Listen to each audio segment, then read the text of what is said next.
Bismillahirrahmanirrahim. Assalamualaikum warahmatullahi wabarakatuh. Yang saya hormati Bapak Pimpinan Komisi 3 dan Bapak-Bapak anggota yang saya hormati semuanya. Baiklah, di sini saya akan menceritakan sedikit kronologi dari awal tahun 2025. Itu bertepat di bulan Januari tanggal 8. Kejadiannya terjadi di lapangan sekolah. Jadi anak berkumpul di lapangan sekolah dari kelas 1 sampai kelas 6. Kebetulan ada anak 4 orang yang rambutnya bersemir, Pak. Jadi rambutnya bersemir pirang. Anak kelas 6 SD. Merah gitu ya, cat pirang ya? Iya, disemir pirang, ini cat merah.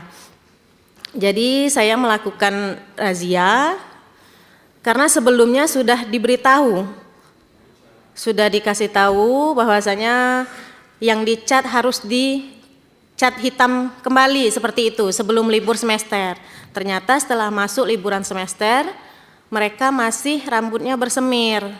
Nah, jadi saya merazia, saya potong rambutnya. Anak yang bertiga, teman anak yang ini tadi, mereka menurut ketika dipotong, mereka menurut karena mereka merasa memang salah mereka seperti itu. Nah, yang satu ini mereka berontak, dia nggak mau dipotong rambutnya. Jadi akhirnya saya bilang dipotong sedikit aja seperti itu. Akhirnya dia mau dipotong. Setelah rambutnya dipotong, dia putar badan itu ngomong kotor, Pak. Jadi setelah dia ngomong kotor, saya refleks. Nabok mulutnya, kamu ngomong apa? Orang tua di sekolah ini ya guru kamu, seperti itu. Kalau di rumah orang tua kamu ya orang tua kamu, tapi kalau di sekolah guru inilah orang tua kamu, seperti itu, Pak. Tapi tidak ada kejadian yang berdarah atau mungkin giginya patah atau seperti apa, tidak. Refleks satu kali dan saya tidak pakai atribut apapun di tangan saya, seperti itu. Nah, dan anak itu masih masuk ke pelajaran selanjutnya. Jadi masih belajar sampai selesai, sampai pulang sekolah masih belajar. Jadi kejadiannya hari Rabu, pulang sekolah mungkin dia ngadu ke orang tuanya. Setelah itu orang tuanya ada datang ke rumah saya. Datang ke rumah saya, dia marah-marah ngomong, apa yang kau anuin dengan anak aku, kata gitu kan. Jadi saya jawab, duduk dulu bang, biar kita ngomong baik-baik kan gitu. Tapi dia tidak mau ngomong baik-baik. Akhirnya marah-marah gitu, sudah tuh sampai ngelontarin kata-kata kasar juga. Sampai dia balik, dia ngomong juga sama saya, mati kau kubuat, kata. Kalau udah secara kasar, secara halus, katanya kayak gitu, Pak. Jadi itu mengancam begitu orang tua, mati kau kubuat kalau udah secara kasar atau secara halus. Iya, jadi pas hari Kamisnya kepala sekolah memanggil orang tua tersebut. Maksudnya biar mediasi, tapi hari itu saya tidak diperbolehkan ke sekolah sama kepala sekolah. Karena takutnya terjadi apa-apa sama saya gitu. Jadi kepala sekolah berbicara dengan orang tua tersebut, tapi orang tua tersebut tidak mau karena kami sudah mengadukan ini ke proses hukum seperti itu, tidak mau berdamai kayak gitu. Akhirnya diadukannya ke Polsek Kumpe waktu itu. Nah, akhirnya saya dipanggil juga, dapat surat undangan, diwawancarai di sana, dan tanggal ada di situ tanggal berapa? Melakukan mediasi di Polsek sudah sempat juga, melakukan mediasi di Polsek sudah sempat, tapi memang orang tuanya juga tidak mau. Malahan dia menyebut kalau ada jalur yang tidak melibatkan dinas pendidikan, saya tempuh jalur itu, seperti itu, Pak. Akhirnya kasusnya berlanjut, sampailah ke Polres. Ini saya singkat aja ceritanya, Pak. Nggak apa-apa, detail juga nggak apa-apa. Detail juga nggak apa-apa. Terus. Jadi pada tanggal 13 Januari itu Kabid SD kebetulan dipimpin dengan Pak Sabki, waktu itu sempat datang juga, turun ke desa dan datang ke rumah orang tua tersebut untuk mediasi juga, Pak. Tapi tidak menemui titik temu. Udah itu yang kejadian mediasi di Polsek itu tanggal 22 Januari.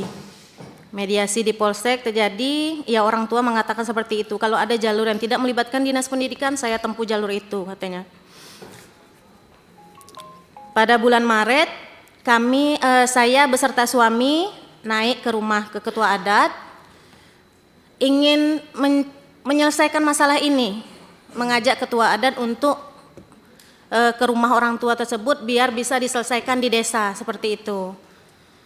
Tapi ketua adat menolak, ketua adatnya datang sendiri ke rumah orang tua tersebut dan memang tidak ada penyelesaian. Tidak ada penyelesaian. Pada tanggal 12 Maret ada surat panggilan mediasi di Polres, itu juga tidak terlaksana. Kebetulan hari itu saya ada kegiatan, jadi suami yang mewakilkan untuk datang ke Polres. Tapi ketika suami datang ke Polres ternyata pihak orang tua tersebut sudah pulang, jadi mediasinya tidak terlaksana.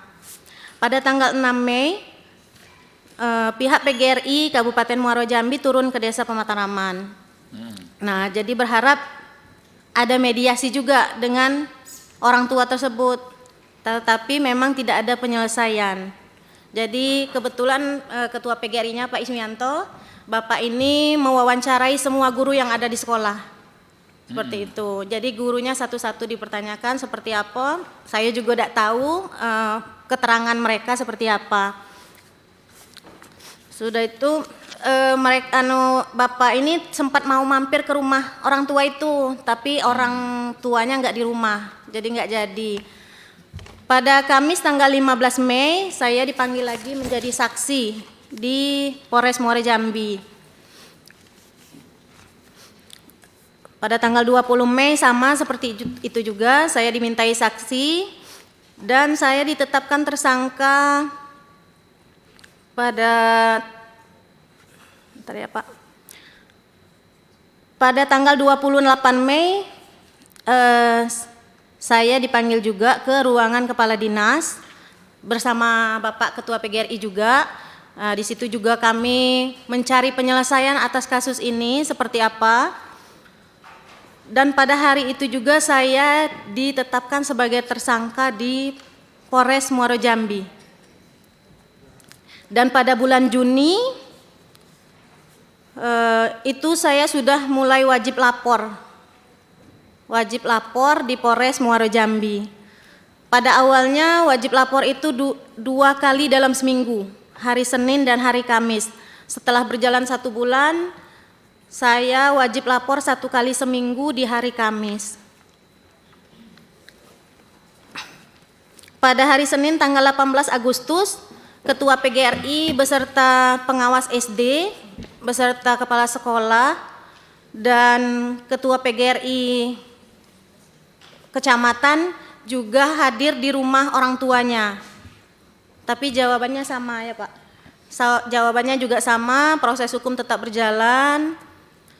Dan ada juga saya saya ke rumah beliau bersama suami saya untuk meminta maaf secara pribadi, saya dengan suami. Jawabannya juga, ya kalau dimaafin tetap dimaafkan, tapi proses hukum tetap berjalan seperti itu Pak.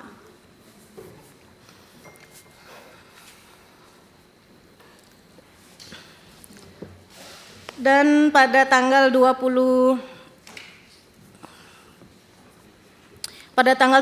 November, saya dan seluruh Kades di Kumpe menghadap ke Bapak Bupati Muaro Jambi untuk mengurus kasus suami saya. Untuk mengurus kasus suami saya sekaligus menyelesaikan permasalahan saya. Jadi di situ disarankan dengan Pak Bupati untuk menulis surat permohonan. Surat permohonan saya layangkan tanggal 25 November ke Kabak Hukum Muaro Jambi. Dan pada tanggal 9 Januari kemarin saya diundang oleh Kesbangpol untuk menindaklanjuti masalah saya. Di situ saya disarankan untuk meminta maaf kembali sekaligus menulis surat permohonan maaf secara tertulis. Akhirnya saya naik lagi ke rumah beliau pada tanggal 12 Januari meminta maaf secara pribadi, meminta maaf dengan rendah hati, dan saya mengatakan Jika ada yang bisa saya lakukan untuk menyelesaikan masalah ini, saya akan lakukan. Dan jika saya harus tidak mengajar lagi di SD itu, saya pun ikhlas.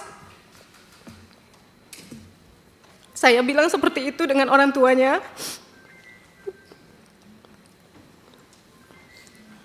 Tapi jawaban mereka, kami mau berembuk keluarga dulu, besok pagi saya kasih keputusannya. Tapi keputusan itu tidak ada sampai hari ini.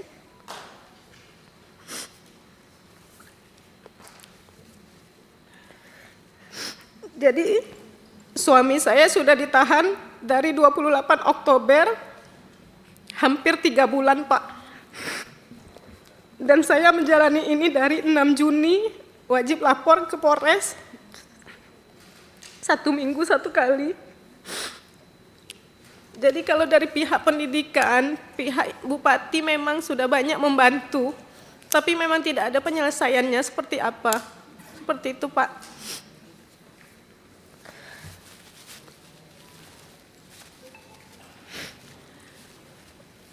Saya berharap di sini tidak banyak yang saya harapkan, saya cuma ingin suami saya pulang dan masalah saya selesai, seperti itu Pak.